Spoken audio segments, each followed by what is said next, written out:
स्वागत है आप सभी का हमारे साथ इस खास वीडियो में, जिसमें हम बात करेंगे साप्ताहिक राशिफल की। वीकली राशिफल 18 अगस्त से लेकर और 24 अगस्त तक क्या कहते हैं आपके सितारे।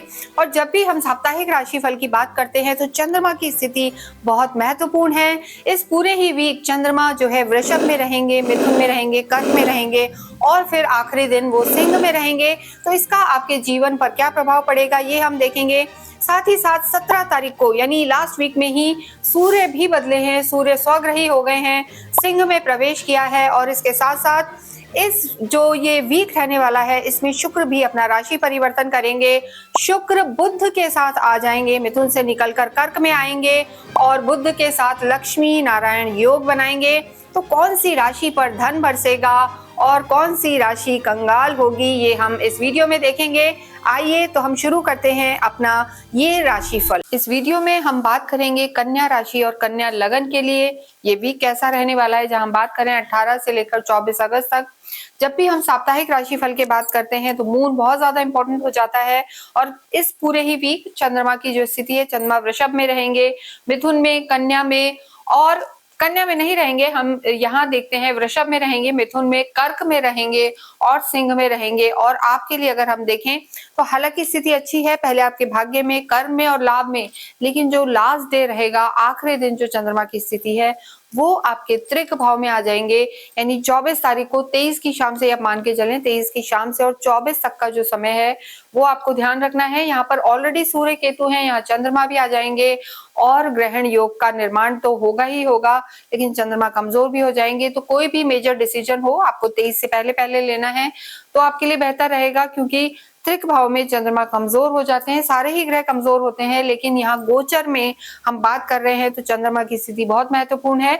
इसके साथ ही आपकी लगन में मंगल है, कर्म क्षेत्र में शुक्र और गुरु हैं और आपके 7th हाउस में शनि है, छठे घर में राहु है। देखिए इस वीक की अगर हम बात करें तो एक और ग्रह परिवर्तित हो रहे हैं। शुक्र इस समय मिथुन में है और 21 अगस्त को वो यहाँ से निकलकर और आपके लाभ भाव में आ जाएंगे, हालांकि अपने शत्रु घर में आएंगे, लेकिन बुध के साथ, बुध वहां पहले से मौजूद हैं। बुध और शुक्र का जो है हम कहेंगे लक्ष्मी नारायण योग बनेगा, वो आपके लिए लाभकारी होगा। लाभ भाव में ही शुक्र और बुध दोनों चलेंगे, तो ये स्थिति आपके लिए बेहतर है। हालांकि 23-24 को चंद्रमा के कारण कोई बड़ा डिसीजन नहीं लेना, लेकिन ये जो स्थिति है आपके लिए बेहतर रहेगी।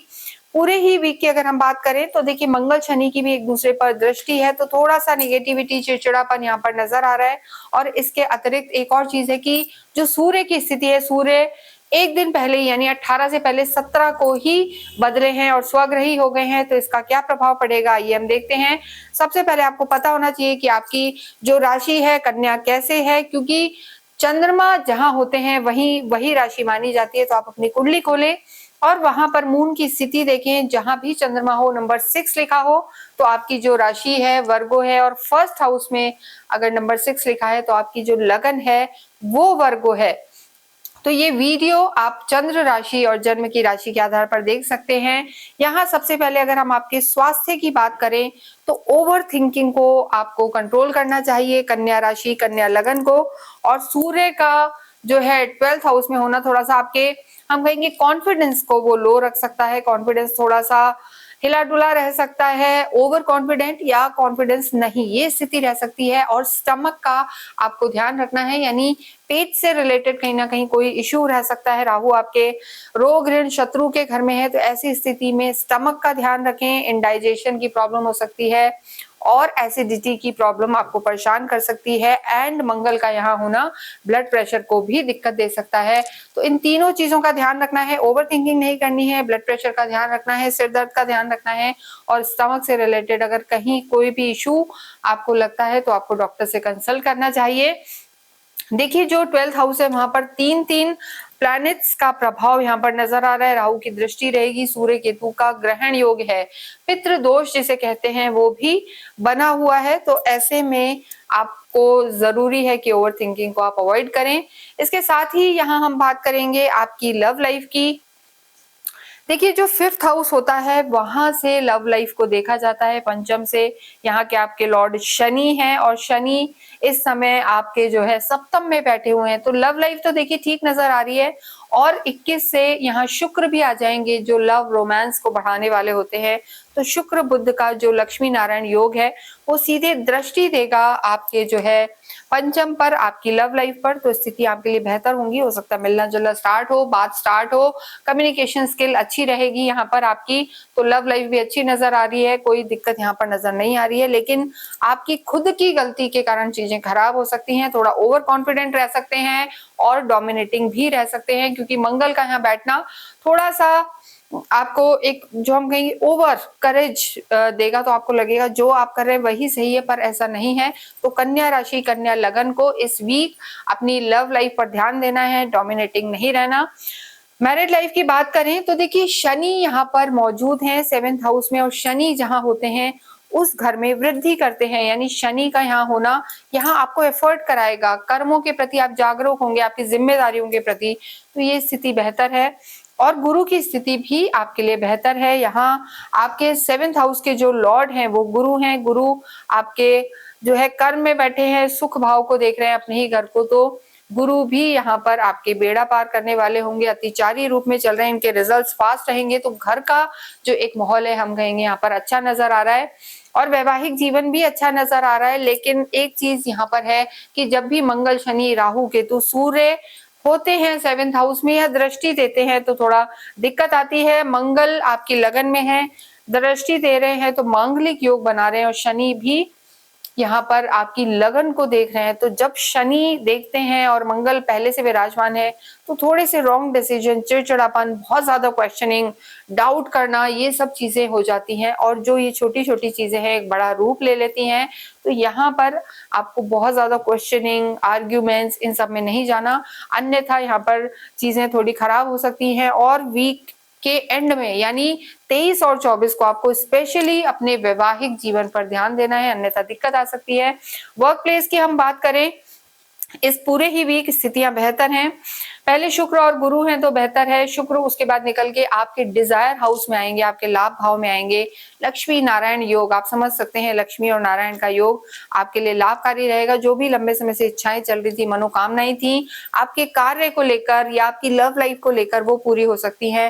लेकिन देखिए दोनों ही शत्रु घर में आएंगे, तो चंद्रमा की स्थिति पर ये सब बहुत निर्भर करेगा। और हमने आपको बताया कि 23-24 को कोई बड़ी डील नहीं करनी, और कोई भी पैसे का लेन देन, उधार, इनमें आपको नहीं जाना है, अन्यथा दिक्कत आ सकती है।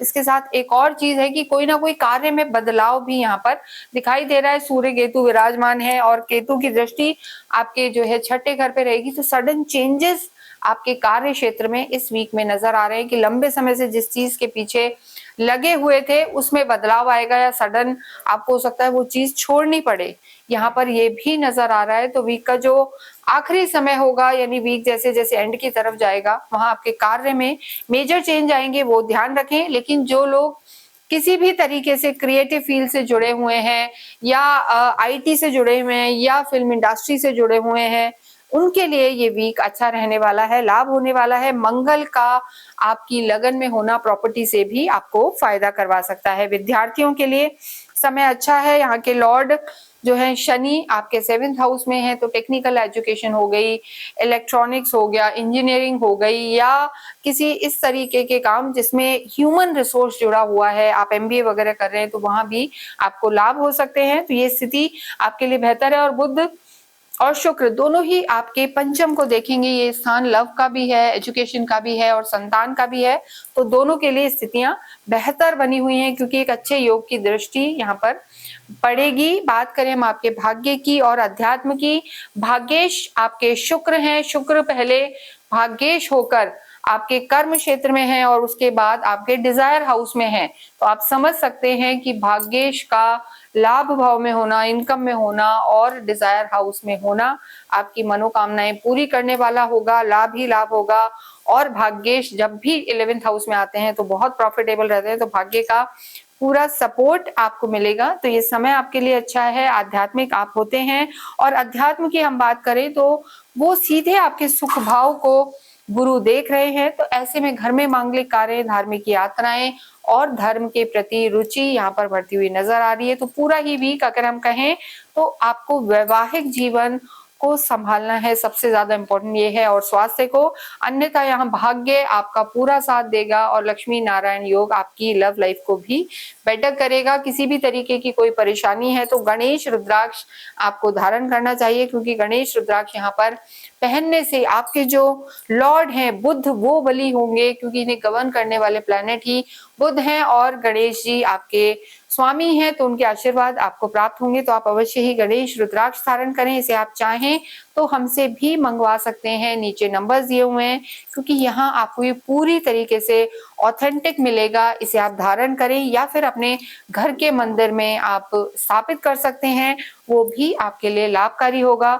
जितना हो गणेश जी की आराधना करें, गणपति अथर्वशीष गणेश चालीसा का पाठ करें, बुधवार को गणपति के मंदिर जाएं, गाय की सेवा करें, बुधवार को गाय को अवश्य कुछ खिलाएं, तो इससे आपको लाभ होगा। इसके साथ जो आपके भाग्येश हैं शुक्र, उनके लिए आप अपनी कुल देवी की आराधना करें। शुक्रवार के दिन छोटी कन्याओं को अवश्य ही कोई भी फ्रूट बांटे। इसके साथ ही इस वीडियो को हम यहीं विराम देते हैं। कमेंट बॉक्स में अवश्य ही ओम गंगनपते नमः या फिर ओम शुभ शुक्राय नमः लिखें, जिससे दोनों के ही आशीर्वाद आपको प्राप्त हों। Thank you.